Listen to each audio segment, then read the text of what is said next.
हाय। आज हम फराज अहमद फराज की पंक्तियों से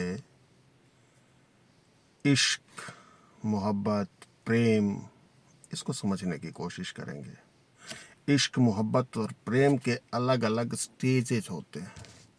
उन स्टेजेस को हम समझने की कोशिश करेंगे फराज अहमद फराज की पंक्तियों से। तो जो पहला स्टेज होता है, जब किसी को देखकर दिल धड़कने लगता है, प्यार की शुरुआत होने लगती है, तब उसके लिए पंक्ति है।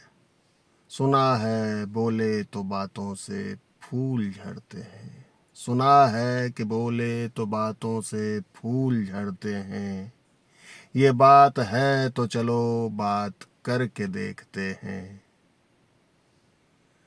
ये पहला स्टेज है जब हम फ्लर्ट कर रहे होते हैं, जब कोई हमें बहुत पसंद आ रहा होता है, तब के लिए। कुछ दिन बीतने के बाद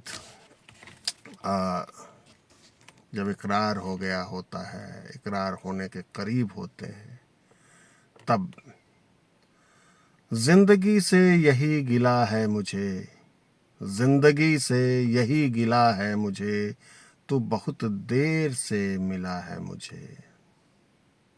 जिंदगी से यही गिला है मुझे, तू बहुत देर से मिला है मुझे।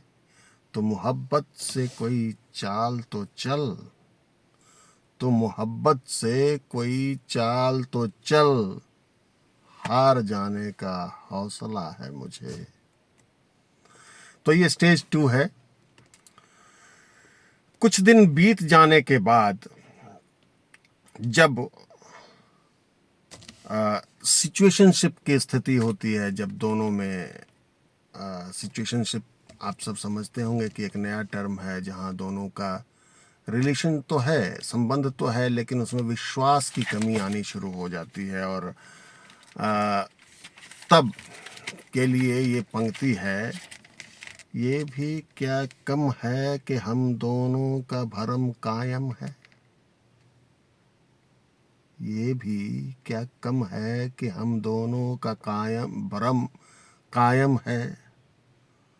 उसने बख्शीश नहीं की, बख्शीश का मतलब क्षमा, उसने बख्शीश नहीं की, हमने गुजारिश नहीं की।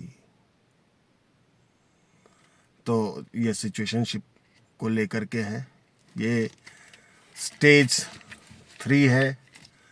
उसके बाद स्टेज 4, अगला स्टेज होता है जब एक दूसरे में कहा सुनी शुरू हो जाती है और एक दूसरे से अब ये लगता है कि अब ये संबंध बहुत दिनों तक नहीं चलने वाला है।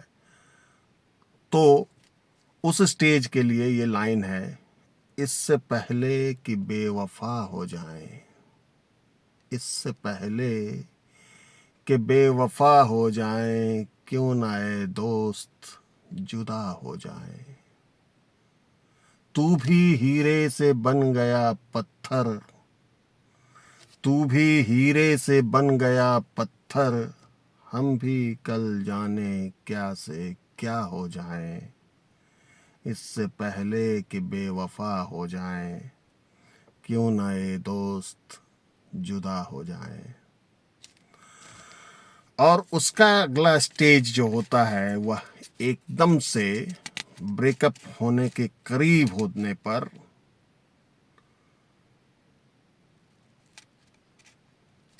ये पंक्तियां हैं। अब के बिछड़े तो शायद कभी ख्वाबों में मिले, अब के बिछड़े तो शायद कभी ख्वाबों में मिलें, जिस तरह फूल किताबों में मिले।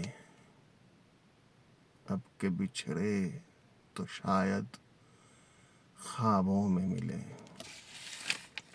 और जब ब्रेकअप हो जाता है तो तब के लिए है। हम के दुख ओढ़ के खलवत में पड़े रहते हैं। खलवत का मतलब होता है अकेले जीवन जीना, अकेलापन, कोई नहीं है जीवन में। तो ब्रेकअप के बाद हम के दुख ओढ़ के खलवत में पड़े रहते हैं, हमने बाजार में जख्मों की नुमाइश नहीं की। तो ये फराज अहमद फराज की कुछ पंक्तियां थी जिसके माध्यम से हमने प्रेम की शुरुआत से लेकर के अंत तक के अलग अलग स्टेजों को देखा है। तो आप किस स्टेज में हैं? आप कमेंट सेक्शन में मुझे बता सकते हैं कि आपका स्टेज कौन सा है। Thank you.